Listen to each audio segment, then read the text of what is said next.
염라대왕과 3명의 지옥 사신. 조선시대 악행을 저지르고도 뻔뻔하게 살아가는 자들이 있었습니다. 그러나 하늘은 보고 있었으니 염라대왕이 직접 사신들을 인간 세계로 보내어 죄인들을 처단하라 명했습니다. 탐관오리, 불효자, 악덕 부자들이 맞이한 무서운 천벌의 실체를 지금 공개합니다. 선조들이 전해준 권선징악의 교훈, 과연 악행의 끝은 무엇일까요? 염라대왕의 분노와 사신들의 파견. 때는 조선 중기, 세상이 어수선하고 도덕이 무너져가던 시절이었습니다. 저승 시황 중 으뜸인 염라대왕께서 높은 보좌에 앉아 인간 세상을 내려다보고 계셨는데 그 얼굴에는 깊은 분노가 서려 있었습니다. 이럴 수가 있느냐. 염라대왕의 우렁찬 목소리가 지옥 전체를 뒤흔들었습니다. 그 앞에는 인간 세상의 모든 일을 기록하는 판관들이 두려운 표정으로 엎드려 있었어요. 대왕님, 인간 세상의 악행이 날로 심해지고 있어옵니다. 판관 중 하나가 떨리는 목소리로 보고했습니다. 조선 땅의 관리들은 백성들의 피와 땀을 짜내어 자신들의 배를 불리고 있으며 자식들은 늙은 부모를 내다 버리기 일쑤입니다. 부자들은 가난한 이웃을 짓밟으며 재물만을 탐하고 있어옵니다. 염라대왕의 눈에서 불꽃이 튀었습니다. 그분의 손에 들린 업경대에는 인간 세상의 온갖 악행들이 낱낱이 비치고 있었어요. 보라. 저 김판서라는 자를. 업경대의 한 중년 남자의 모습이 떠올랐습니다. 비단옷을 입고 기름진 얼굴을 한 그는 백성들이 바친 세금을 가로채며 흐뭇한 미소를 짓고 있었어요. 3년 동안 1000냥이 넘는 돈을 횡령했건만 아무런 죄의식도 없이 살고 있지 않느냐. 염라대왕이 다시 손을 휘두르자 이번에는 다른 장면이 나타났습니다. 한 40대 남자가 늙은 어머니를 업고 깊은 산속으로 들어가고 있었어요. 저 박서방이라는 놈은 어떠냐. 70이 넘은 늙은 어머니를 산에 버리고 돌아서고 있지 않느냐. 그러면서도 남들 앞에서는 효자 행세를 하고 있으니 이런 역적이 또 어디 있겠느냐. 지옥의 모든 귀신들이 염라대왕의 분노에 벌벌 떨었습니다. 업경대에는 계속해서 악행을 저지르는 인간들의 모습이 비쳤어요. 최진사라는 자는 또 어떠냐. 이번에는 살찐 부자의 모습이 나타났습니다. 그는 가난한 농민들의 땅을 헐값에 빼앗으며 냉소적인 웃음을 짓고 있었어요. 흉년이 들어 백성들이 굶어 죽어가는데도 곳간에 곡식을 풀지 않고 오히려 값을 더 올려받고 있지 않느냐. 이런 악행을 저지르고도 떵떵거리며 살고 있으니 천리가 어디 있고 인과응보가 어디 있단 말이냐. 염라대왕은 분노에 차서 판관들을 둘러보았습니다. 이대로 둘 수는 없다. 악인들이 제 죗값을 치르지 않고 편안히 살아간다면 선한 백성들이 어찌 희망을 가지고 살아갈 수 있겠느냐. 그때 염라대왕 옆에 서 있던 차력사신이 앞으로 나섰습니다. 키가 산만큼 크고 얼굴이 밤처럼 검은 무서운 사신이었어요. 대왕님, 소신들을 인간 세계로 보내주십시오. 저 악인들을 직접 처단하여 천리를 바로잡겠습니다. 좋다. 차력사신, 내가 주장이 되어 급사사신과 질병사신을 데리고 인간 세계로 내려가거라. 저새놈의 목숨을 거두어 와라. 염라대왕의 명령이 떨어지자 새 사신이 깊숙이 절을 올렸습니다. 명을 받들겠사옵니다. 차력사신은 힘으로 인간을 제압하는 사신이었고 급사사신은 갑작스러운 죽음을 가져다주는 사신, 질병사신은 온갖 병을 퍼뜨리는 사신이었어요. 이 새 사신이 함께 움직인다면 어떤 악인이라도 피할 수 없었습니다. 기억하거라. 저들의 악행을 똑똑히 보여주어 다른 인간들이 깨달을 수 있게 하여라. 죄를 지으면 반드시 벌을 받는다는 것을 온 세상에 알려야 한다. 알겠사옵니다, 대왕님. 새 사신은 검은 구름을 타고 인간 세계로 향했습니다. 그들의 임무는 명확했어요. 김판서, 박서방, 최진사를 차례로 처단하여 권선징악의 도리를 세우는 것이었습니다. 저승에서 인간 세계까지는 순식간이었습니다. 새 사신은 조선 땅 한양 근처에 내려와 회의를 했어요. 형님들 어떻게 할까요? 가장 어린 질병사신이 물었습니다. 하나씩 차례로 처단하자. 먼저 가장 악질인 김판서부터 시작하는 것이 좋겠다. 차력사신이 결정했습니다. 이렇게 해서 염라대왕의 명을 받은 새 사신의 인간 세계 행차가 시작되었습니다. 탐관오리 김판서의 천벌. 김판서는 한양에서도 손꼽히는 고위 관리였습니다. 겉으로는 청렴하고 모범적인 선비로 알려져 있었지만 실상은 전혀 달랐어요. 그는 지방에서 올라오는 세금 중 상당 부분을 가로채서 자신의 주머니에 넣고 있었습니다. 그날도 김판서는 자신의 저택에서 횡령한 돈을 세고 있었어요. 금고 속에는 수많은 금은보화가 가득했고 그는 그것들을 바라보며 만족스러운 미소를 짓고 있었습니다. 올해만 해도 벌써 1000냥이 넘었구나. 이 정도면 내 손자 대까지도 부족함이 없겠어.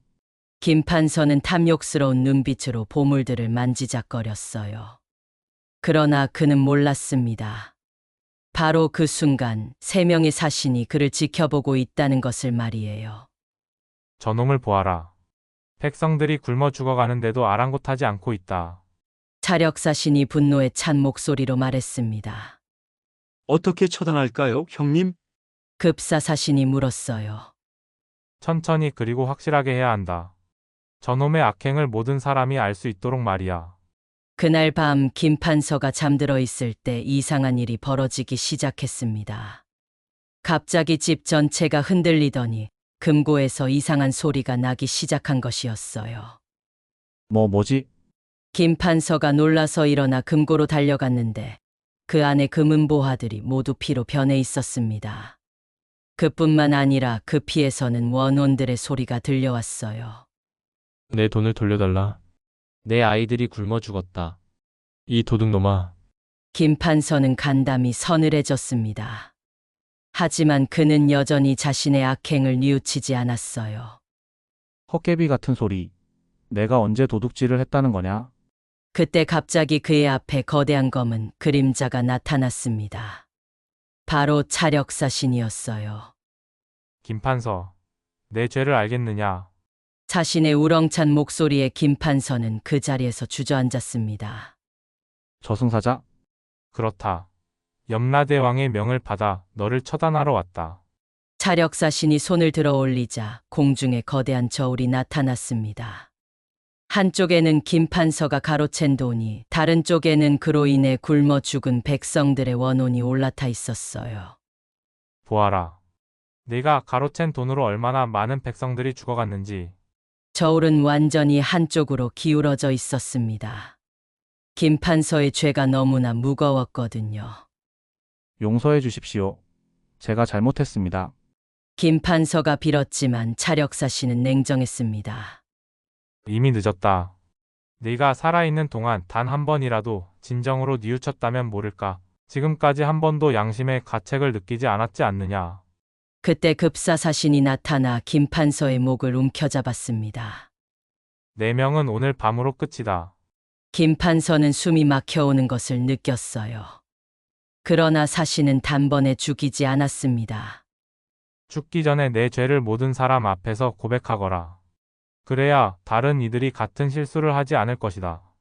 다음 날 아침 김판서는 비틀거리며 관청으로 나갔습니다. 그리고는 모든 동료들과 백성들 앞에서 자신의 죄를 고백하기 시작했어요. 제가 지난 3년 동안 1000냥이 넘는 세금을 가로챘습니다. 사람들은 깜짝 놀랐습니다.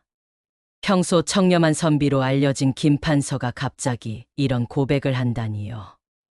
제 집 금고에 있는 모든 돈은 백성들의 피와 땀입니다. 제가 그 돈 때문에 얼마나 많은 사람들을 굶어 죽게 했는지 모릅니다. 김판서는 울며 자신의 죄를 낱낱이 털어놓았어요. 그 모습을 본 백성들은 분노했고 동시에 놀라워했습니다.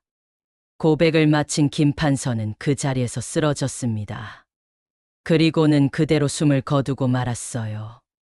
사람들은 그가 양심의 가책을 견디지 못해 죽었다고 생각했지만 실제로는 사신들의 처단을 받은 것이었습니다. 첫 번째 임무 완료. 차력사신이 다른 두 사신에게 말했습니다. 이제 박서방 차례군요. 급사사신이 대답했어요. 이렇게 해서 첫 번째 악인의 처단이 끝났습니다. 불효자 박서방의 최후. 박서방은 한양 변두리에 사는 40대의 농부였습니다. 겉으로는 성실하고 부지런해 보였지만 그에게는 용서받을 수 없는 큰 죄가 있었어요. 바로 70이 넘은 늙은 어머니를 산에 버린 것이었습니다. 몇 달 전 박서방은 어머니가 치매에 걸려 일상생활이 힘들어지자 짐이 된다고 생각했습니다. 그래서 어느 날 밤 어머니를 속여 깊은 산속으로 데리고 가서 버리고 돌아왔던 것이에요. 어머니, 잠깐 약초를 캐러 가요. 얘야, 이렇게 깊은 산에 웬 약초가 있다더냐? 걱정 마세요. 금세 돌아올게요. 박서방은 그렇게 거짓말을 하고는 어머니를 산속에 두고 혼자 집으로 돌아왔습니다. 늙고 병든 어머니가 혼자서는 절대 돌아올 수 없는 깊은 산속에 말이에요. 그 후로 박서방은 마을 사람들에게 어머니가 갑자기 돌아가셨다고 거짓말을 했어요. 장례식까지 거짓으로 치르며 모든 사람들의 동정을 받았습니다. 박서방, 참 효자였는데 안 됐네.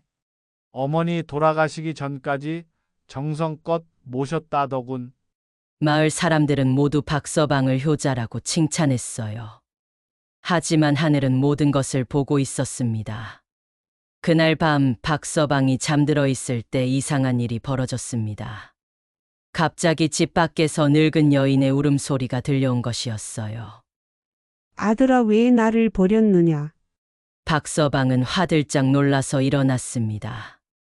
그 목소리는 분명 어머니의 목소리였거든요. 설마 어머니가 살아서 돌아온 건 아니겠지? 박서방은 떨리는 마음으로 문을 열어봤습니다. 하지만 밖에는 아무도 없었어요. 다만 차가운 바람만이 불어올 뿐이었습니다. 헛것을 봤나? 박서방이 다시 잠자리에 들려고 하는데 이번에는 더욱 선명한 목소리가 들려왔어요. 아들아, 배고프다, 춥다, 왜 나를 이런 곳에 버렸느냐? 이번에는 확실히 들렸습니다. 박서방은 간담이 서늘해졌어요. 그때 갑자기 그의 앞에 질병사신이 나타났습니다. 박서방, 내 죄를 알겠느냐? 자신의 무서운 모습에 박서방은 그 자리에서 기절할 뻔했습니다. 저승사자. 그렇다. 네가 저지른 불효의 죄를 처벌하러 왔다. 질병사신이 손을 휘두르자 갑자기 박서방의 눈앞에 환상이 나타났습니다. 어머니가 산속에서 헤매며 아들을 부르는 모습이었어요. 아들아, 어디 있느냐? 배고프다, 춥다. 어머니는 며칠 동안 산속을 헤매다가 결국 늑대들에게 물려 죽고 말았습니다. 그 모습을 본 박서방은 크게 울부짖었어요. 어머니, 어머니. 이제 후회해도 소용없다. 내 어머니는 이미 이승을 떠났다. 질병사신이 냉정하게 말했습니다. 용서해 주세요. 제가 잘못했습니다. 다시는 그러지 않겠습니다. 박서방이 빌었지만 질병사신은 들어주지 않았어요. 효도는 살아계실 때 해야 하는 것이다.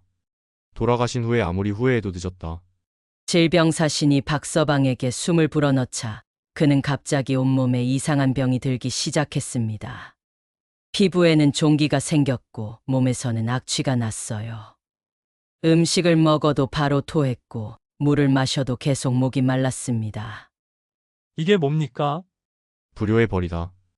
네가 어머니를 버린 것처럼 이제 모든 사람들이 너를 버릴 것이다. 정말로 그렇게 되었습니다. 박서방의 몸에서 나는 악취와 흉측한 모습 때문에 아무도 그에게 가까이 오려 하지 않았어요. 아내와 아이들마저 그를 피했습니다. 여보, 무슨 병이에요? 의원을 불러봐요. 이상해. 의원들도 원인을 모르겠다고 하네. 병은 점점 더 심해졌습니다. 박서방은 마을을 돌아다니며 자신의 죄를 고백하기 시작했어요. 제가 어머니를 산에 버렸습니다. 제가 불효자입니다. 사람들은 충격을 받았습니다. 그토록 효자로 알려진 박서방이 사실은 어머니를 산에 버린 불효자였다니요. 세상에, 그럼 장례식은 거짓이었단 말이야? 어머니가 살아계실 때 그런 짓을 하다니. 사람들은 박서방을 손가락질하며 피했습니다.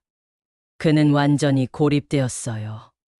며칠 후 박서방은 결국 죽고 말았습니다. 그가 죽을 때까지 병의 고통은 계속되었어요. 마지막 순간까지 어머니의 용서를 빌며 숨을 거두었습니다. 두 번째 임무 완료. 질병사신이 다른 두 사신에게 말했습니다. 이렇게 해서 두 번째 악인의 처단이 끝났습니다. 악덕 부자 최진사의 심판. 최진사는 한양 근교에서 가장 부유한 지주였습니다. 수백 마지기의 논밭을 소유하고 있었고 거대한 곳간에는 쌀이 산더미처럼 쌓여 있었어요. 하지만 그의 마음은 황금보다 차가웠습니다. 그 해는 유난히 큰 흉년이 들었어요. 비가 제때 오지 않아 농작물이 말라 죽고 백성들은 굶주림에 시달렸습니다.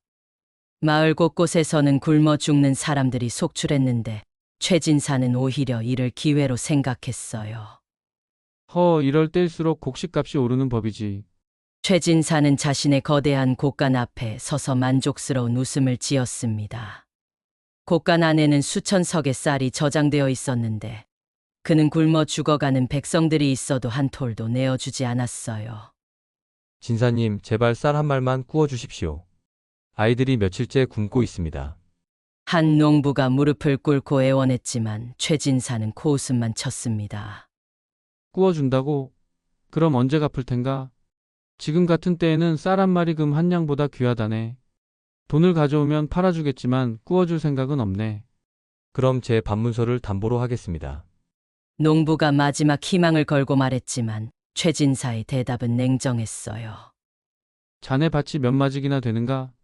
기껏해야 쌀 두어 말 값어치도 안 될 텐데. 결국 농부는 빈손으로 돌아갔고 그날 밤 그의 어린 아들이 굶어서 죽고 말았습니다. 이런 일이 매일 반복되었지만 최진사는 전혀 개의치 않았어요. 오히려 그는 흉년을 이용해서 더 많은 이익을 취했습니다. 굶주린 농민들의 땅을 헐값에 사들이고 쌀값을 계속 올려받았거든요. 올해만 해도 밭 10여 마지기를 더 샀구나. 이 정도면 우리 최씨 가문이 이 고을 최고 부자가 되겠어. 최진사가 장부를 보며 흐뭇해하고 있을 때 갑자기 하늘에서 천둥 소리가 들려왔습니다. 하지만 구름 한 점 없는 맑은 날씨였어요. 이상하네, 천둥이 칠 날씨가 아닌데. 그때 최진사의 곳간에서 이상한 일이 벌어지기 시작했습니다. 쌓여있던 쌀이 갑자기 저절로 썩기 시작한 것이었어요. 아니, 이게 무슨 일이냐? 최진사가 급히 곳간으로 달려갔는데 며칠 전만 해도 하얗고 윤기가 흘렀던 쌀들이 모두 검게 변해 있었습니다. 그뿐만 아니라 쌀에서는 구더기들이 우글거렸어요. 세상에 이럴 수가. 최진사가 당황하고 있는 사이 갑자기 곳간 안에서 아이들의 울음소리가 들려왔습니다. 배고파. 엄마 쌀 좀 주세요. 그 소리들은 최진사가 외면했던 굶주린 아이들의 목소리였어요. 최진사는 소스라치게 놀라며 뒤로 물러섰습니다. 그때 급사사신이 그의 앞에 나타났습니다. 최진사, 내 죄를 알겠느냐? 사신의 무서운 모습에 최진사는 바들바들 떨었습니다. 저승사자? 제가 뭘 잘못했다는 겁니까? 내가 뭘 잘못했는지 모른다고. 굶어 죽어가는 백성들을 외면하고 오히려 그들의 고통을 이용해 이익을 취한 죄를 모른다는 말이냐? 급사사신이 손을 휘두르자 최진사의 눈앞에 환상이 나타났습니다. 그가 외면했던 모든 죽음들이 보였어요. 굶어 죽은 아이들, 절망에 빠진 부모들, 땅을 빼앗기고 거리로 나앉은 가족들. 모든 것이 최진사의 탐욕과 냉혹함 때문이었습니다. 보라, 내 탐욕 때문에 얼마나 많은 사람들이 죽어갔는지. 환상 속에서 죽은 아이들이 최진사를 향해 손을 뻗으며 울부짖었어요. 아저씨, 왜 쌀을 안 주셨어요? 우리가 배고팠는데 왜 모른 척 하셨어요? 최진사는 그 모습을 보며 처음으로 양심의 가책을 느꼈습니다. 하지만 이미 늦었어요. 지금이라도 나눠드리겠습니다. 곳간의 모든 쌀을 백성들에게 주겠습니다. 이미 늦었다. 내가 살려줄 수 있었던 목숨들은 이미 이승을 떠났다. 급사사신이 최진사에게 숨을 불어넣자 그는 갑자기 온몸에 극심한 배고픔을 느끼기 시작했습니다. 아무리 먹어도 배가 부르지 않고 계속해서 굶주림에 시달렸어요. 이게 뭡니까? 분명히 밥을 먹었는데. 내가 백성들에게 준 굶주림의 고통을 그대로 느끼는 것이다. 며칠이 지나자 최진사는 골골거리며 야위어 갔습니다. 아무리 음식을 먹어도 계속 배가 고팠고 마치 며칠째 굶은 것처럼 느껴졌어요. 결국 최진사는 자신의 모든 재산을 백성들에게 나누어 주겠다고 선언했습니다. 제가 잘못했습니다. 모든 쌀과 땅을 백성들에게 돌려드리겠습니다. 하지만 그가 곳간을 열어보니 쌀은 이미 모두 썩어서 먹을 수 없는 상태가 되어 있었어요. 결국 최진사는 굶주림의 고통 속에서 죽고 말았습니다. 세 번째 임무 완료. 급사사신이 다른 두 사신에게 말했습니다. 이렇게 해서 세 악인의 처단이 모두 끝났습니다. 사신들의 보고와 교훈. 임무를 완수한 세 사신은 다시 검은 구름을 타고 저승으로 돌아갔습니다. 염라대왕이 높은 보좌에서 그들을 기다리고 계셨어요. 사신들아, 임무는 잘 수행했느냐? 차력사신이 앞으로 나서서 깊이 절을 올렸습니다. 대왕님, 명령하신 대로 세 악인을 모두 처단했사옵니다. 좋다, 자세히 보고해 보거라. 차력사신이 김판서의 일을 먼저 보고했습니다. 첫 번째 죄인 김판서는 자신의 죄를 모든 사람 앞에서 고백한 후 죽었습니다. 그가 가로챈 재물은 모두 백성들에게 돌려졌고 다른 관리들도 크게 경각심을 가지게 되었습니다. 염라대왕이 만족스럽게 고개를 끄덕였어요. 잘했다. 질병사신은 어떠했느냐? 질병사신이 박서방의 일을 보고했습니다. 두 번째 죄인 박서방은 불효의 병에 걸려 고통스럽게 죽었습니다. 그의 죄가 알려진 후 마을의 모든 사람들이 부모님께 더욱 효도하게 되었습니다. 훌륭하다. 급사사신의 보고도 들어보자. 급사사신이 최진사의 일을 보고했어요. 세 번째 죄인 최진사는 굶주림의 고통을 직접 체험한 후 죽었습니다.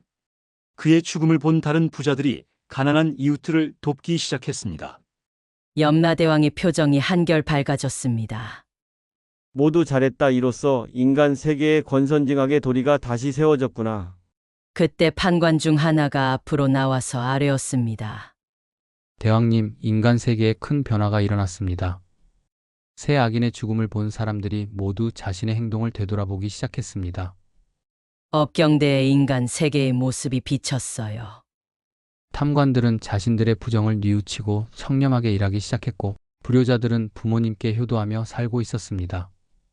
부자들도 가난한 이웃들을 도우며 함께 살아가고 있었어요. 보라. 악인 몇 명을 처단했을 뿐인데 온 세상이 바뀌었구나. 염라대왕이 흐뭇한 표정으로 말씀하셨습니다. 대왕님, 그렇다면 앞으로도 계속 사신들을 보내시겠습니까? 차력사신이 물었어요. 아니다. 이번 일로 충분하다. 인간들이 스스로 깨달았으니 앞으로는 그들 스스로 선한 길을 걸어갈 것이다. 염라대왕은 자비로운 미소를 지으며 계속 말씀하셨습니다. 다만 기억하거라. 선행을 쌓은 자에게는 복이 따르고 악행을 저지른 자에게는 반드시 벌이 따른다는 것을. 이것이 바로 천리이고 인과응보의 이치이다. 새 사신이 깊이 절을 올렸습니다. 명심하겠사옵니다, 대왕님. 그럼 이제 각자 자리로 돌아가거라. 그리고 계속해서 인간 세계를 지켜보되 그들이 스스로 옳은 길을 걸을 수 있도록 도와주어라. 이렇게 해서 염라대왕의 명령으로 시작된 사신들의 임무가 성공적으로 마무리되었습니다. 인간 세계에는 다시 도덕과 질서가 자리 잡게 되었어요. 후일담과 권선징악의 메시지. 그로부터 몇 년이 흘렀습니다. 조선 땅에는 놀라운 변화가 일어나고 있었어요. 세악인의 죽음을 목격한 사람들이 모두 마음을 고쳐먹고 선한 삶을 살기 시작한 것이었습니다. 한양의 관청에서는 더 이상 부정부패를 찾아볼 수 없었습니다. 관리들은 모두 청렴하게 일했고 백성들의 복리를 위해 최선을 다했어요. 김판서의 죽음을 본 후 누구도 감히 공금을 가로채려 하지 않았거든요. 김판서의 일을 보니 정말 하늘이 보고 계시는 것 같아. 그러게 말이야.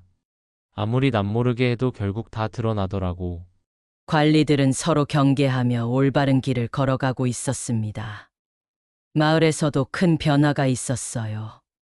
박서방의 비참한 죽음을 본 후 모든 사람들이 부모님께 더욱 극진히 효도하기 시작했습니다. 어머니, 오늘 기분은 어떠세요? 아버지, 제가 어깨 좀 주물러 드릴까요? 젊은 사람들은 늙은 부모를 정성껏 모셨고 부모님들도 자식들의 효심에 감격해했어요. 박서방처럼 부모를 버리는 일은 상상조차 할 수 없는 일이 되었습니다. 부자들도 마찬가지였습니다. 최진사의 죽음을 본 후 모든 부유한 사람들이 가난한 이웃들을 도우며 살게 되었어요. 올해 흉년이 들었으니 우리 곳간을 열어서 백성들에게 나누어 주자. 그래야지. 혼자만 잘 살 수는 없는 거야. 부자들은 앞다투어 자선 사업에 나섰고 가난한 사람들을 도왔습니다. 덕분에 굶어 죽는 사람이 없어졌고 모든 백성들이 평안하게 살 수 있게 되었어요. 어느 날 한 늙은 선비가 마을 아이들에게 옛 이야기를 들려주고 있었습니다. 애들아, 왜 착한 일을 해야 하는지 아니? 네. 착한 일을 하면 복을 받아요. 나쁜 일을 하면 벌을 받고요. 아이들이 우렁찬 목소리로 대답했어요. 맞다. 하늘은 모든 것을 보고 계신다.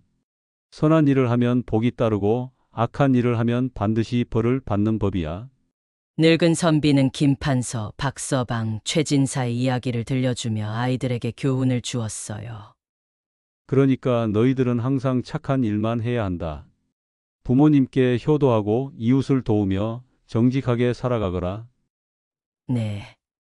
아이들의 맑은 대답 소리가 마을에 울려 퍼졌습니다.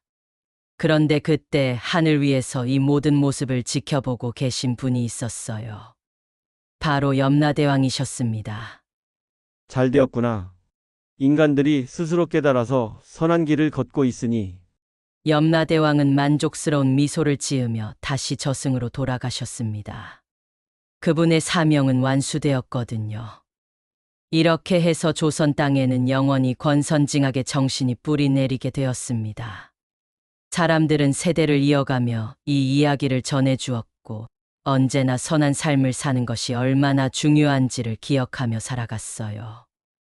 오늘날까지도 우리가 하늘이 보고 계신다고 말하는 것은 바로 이런 옛 이야기에서 나온 지혜입니다.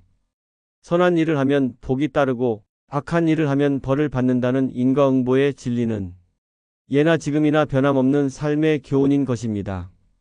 여러분 어떠셨나요?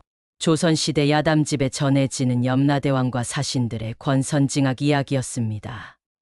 탐관오리, 불효자, 악덕 부자가 받은 천벌을 통해 우리 선조들이 얼마나 도덕과 윤리를 중시했는지 알 수 있었습니다. 이 이야기는 단순한 옛날 이야기가 아닙니다. 선행선과 악행악과라는 인과응보의 진리를 통해 어떻게 살아야 하는지 가르쳐주는 소중한 교훈입니다. 효도, 청렴, 이웃사랑 같은 전통 가치들이 왜 중요한지 새삼 깨닫게 되는 이야기죠. 다음 편에서는 무서운 심판자로만 알려진 염라대왕의 의외의 면모를 보여드리겠습니다. 염라대왕의 비극적인 사랑 이야기, 사후 세계의 왕도 한때는 사랑에 빠진 평범한 존재였다는 애절한 이야기입니다. 구독과 좋아요로 더 많은 전통 이야기를 만나보세요.